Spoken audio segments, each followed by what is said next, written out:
Okay, this is part 2. So now that we've figured out all the voltage drops, we'll put them here. VR1 was 5 volts, VR2 is 2.5 volts, VR3 is 13.5 volts, and VR4 was 4 volts.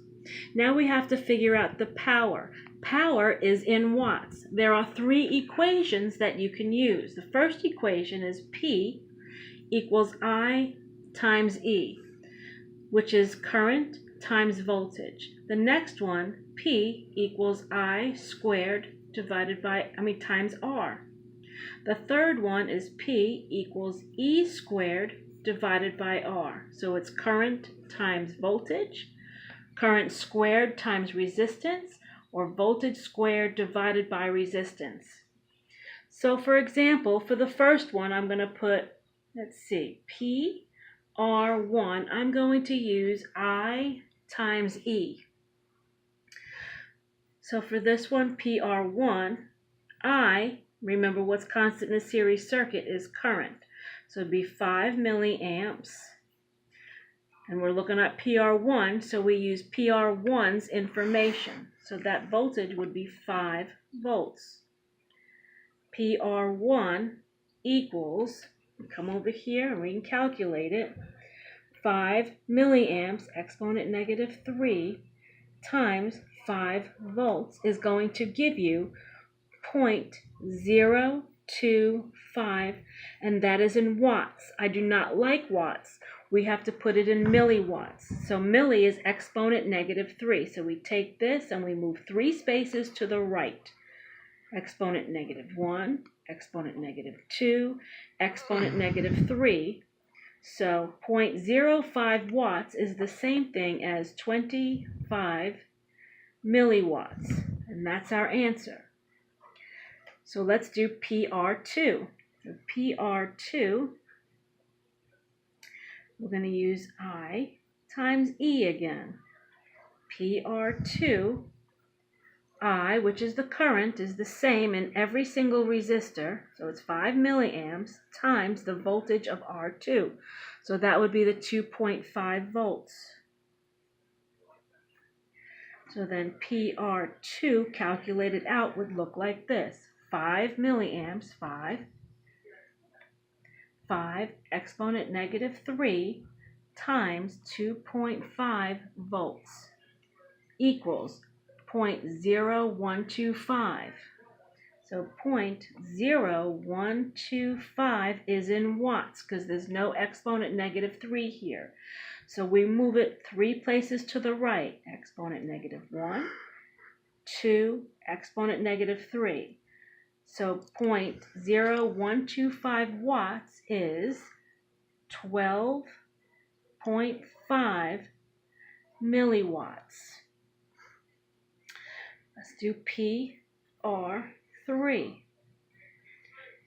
And let's use I times E. So PR3, I is 5 milliamps, because what's constant in the series circuit again is current. So this current runs through all the resistors, times R3 voltage. R3 voltage is 13.5 volts. So PR3 calculated out looks like this. 5 milli exponent negative 3 times 13.5 volts is 0.0675. The unit is watts. I do not want the answer like this. I want it in milliwatts. So it's exponent negative 1, 2, 3. The answer is 67.5 milliwatts.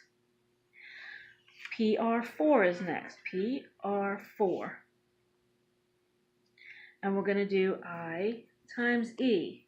PR4 is 5 milliamps times E, which is 4 volts.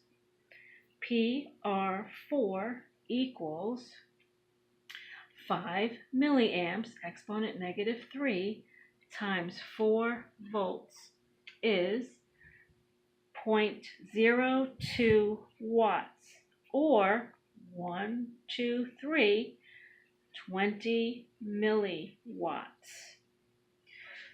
Almost there. P total. So P total, let's use I times E. But for P total, we're using the total voltage, the total current, and the total resistance. Since we're using I times E, we're using I total, which is 5 milliamps, and E total is 25 volts. So P total is 5 milliamps, exponent -3, times 25 volts. It's 1.125, and that unit again is watts, but I want it moved over 3, so it's actually 125 milliwatts. So these answers are the power for each resistor. PR1 plus PR2 plus PR3 plus PR4 must add up to the total power applied to that circuit. Last but not least, voltage A to B. So we're looking at this circuit. Because the current is flowing clockwise, we always enter in positive, negative. Positive, negative. That's the polarity for the resistors. If the battery was the other way and the polarity was this way, then we would enter positive, negative, positive, negative. So now we have to answer voltage A to B. If we want voltage A to B, we start at A, adding all the voltages until we get to B. So it'd be plus 5, plus 2.5, so the voltage A to B is 7.5 volts.